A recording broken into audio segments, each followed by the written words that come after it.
ஆசை சீரியல்ல அடுத்து வர எபிசோட்ல என்ன மாதிரியான ட்விஸ்ட் எல்லாம் இருக்க போகுதுங்கிறத இந்த வீடியோல பார்க்கலாம். மீனா உட்காந்துட்டு இருக்காங்க. அப்ப ரவி எனக்கு பசிக்குது அண்ணின்னு சொன்னதும் உடனே மீனா தோசை ஊத்திட்டு இருக்காங்க. உடனே ஸ்ருதி ஓ நீ சாப்பிட போறியன்னு சொல்லிட்டு மீனா இந்த பக்கம் தோசை சுட்டு இருக்காங்க. அந்த நேரம் பார்த்து அந்த சட்னில நிறைய உப்பு அள்ளி போட்டுட்டு போயிடுறாங்க. உடனே ரவி சாப்பிட்டுட்டு அண்ணி உப்பு அண்ணின்றாங்க. இல்ல ரவி மாமாவும் சாப்பிட்டாங்க. எல்லாரும் சாப்பிடும் போது நல்லா தான் இருந்தது. இப்ப என்ன உப்புன்னு சொல்லிட்டு இருக்க, இதை யார் பண்ணிருப்பாங்க எனக்கும் தெரியும் சொல்லிட்டு பாத்ரூமுக்கு போயிருக்குவாங்க ஸ்ருதி. உடனே சோப் எடுத்துட்டு அந்த இடத்துல போட ஸ்ருதி அதுல வலிக்கு விழுறாங்க. இது யார் பண்ணாங்கன்னு எனக்கு தெரியும் சொல்லிட்டு ஸ்ருதி ஒரு பக்கம் கோவப்பட மீனா முத்துக்கிட்ட என்னங்க ஸ்ருதி ரவி ரெண்டு பேருமே மாறி மாறி சின்ன பிள்ளைத்தனமா நடந்துக்கிறாங்க. ரவி சாப்பிட்ற சட்னில ஸ்ருதி உப்பு போடுறதும் ஸ்ருதி கீழே விழணும்னு சொல்லிட்டு ரவி பண்றது இது எல்லாமே ரொம்ப கஷ்டமா இருக்கு. பேசி தீக்காத பிரச்சனை எதுவுமே கிடையாது.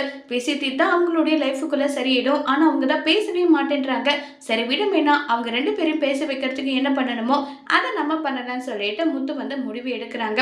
அடுத்ததா சீதாவோட ட்ராக்கை காட்டுறாங்க. சீதா கிட்ட மறுபடியும் ஹாஸ்பிட்டலோட மேனேஜர் பணத்தை கொடுக்குறாங்க. பணத்தை கொடுத்ததா சார் என்னாலலாம் இந்த வேலையே போனா கூட அதை பத்தி எனக்கு கவலை கிடையாது. பணத்தை எடுத்துட்டு போயிட்டு நான் பேங்க்ல டெபாசிட் எல்லாம் பண்ண மாட்டேன். இதால பிரச்சனை போதும் சார்ன்றாங்க. இங்க பாருமா சீதா, ஏதோ தப்பான இன்ஃபர்மேஷன்ல ஏதோ தப்பா நான் உன்னை புரிஞ்சுக்கிட்டேன். அதனால இப்படி பேசிட்டேன். அதுக்காக இப்படி சொன்னா எப்படிமா, இந்த முறை போயிட்டு வாமான்னு சொன்னதும் சரிங்க சார் நீங்க என் மேல இவ்வளவு நம்பிக்கை வைக்கிறீங்க போகலான்னு சொல்லிட்டு இப்ப வாட்ச்மேனையும் கூட்டிட்டு கிளம்பி போறாங்க. ஆட்டோ டிரைவர் முத்து அங்க நின்றுட்டு இருக்காங்க. முத்து கிட்ட போயிட்டு பேசலான்னு போனதும் சீதா அண்ணன் என்ன வேலைக்கு வந்தோமோ அந்த வேலையை பார்க்கணும், தேவையில்லாதவங்க கிட்ட என்ன பேசிட்டு இருக்கீங்கன்னு சொன்னதும் உடனே ஆட்டோ டிரைவர் நடந்த விஷயத்தை எல்லாமே சொல்றாங்க. உடனே முத்து சரிண்ணே எனக்கு சவாரி வந்துடுச்சு, பார்த்து பத்திரமா கேர்ஃபுல்லா பணத்தை எடுத்துட்டு போங்கன்னு சொல்லிட்டு அங்க இருந்து கிளம்பி போயிடுறாங்க. இப்ப சீதா அவங்க பண்ண தப்ப ஒரு பக்கம் ரியலைஸ் பண்ணிட்டு இருக்காங்க.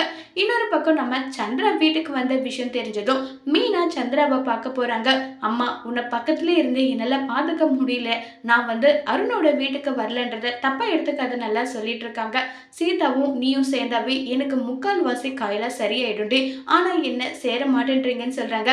எனக்கு மட்டும் என்ன, சீதா கிட்ட ஒரு நாளைக்கு 1 மணி நேரம் பேசினா கூட தலை வெடிச்சு போயிடும். எனக்கு குழந்தை பிறந்தாலும் சீதா தான் முதல் குழந்தை நல்லா பேசுறாங்க. இது எல்லாம் சீதா கேட்டுட்டு மீனாவை கட்டி பிடிச்சி ஃபீல் பண்ணி கதறி அழுதுட்டு இருக்காங்க.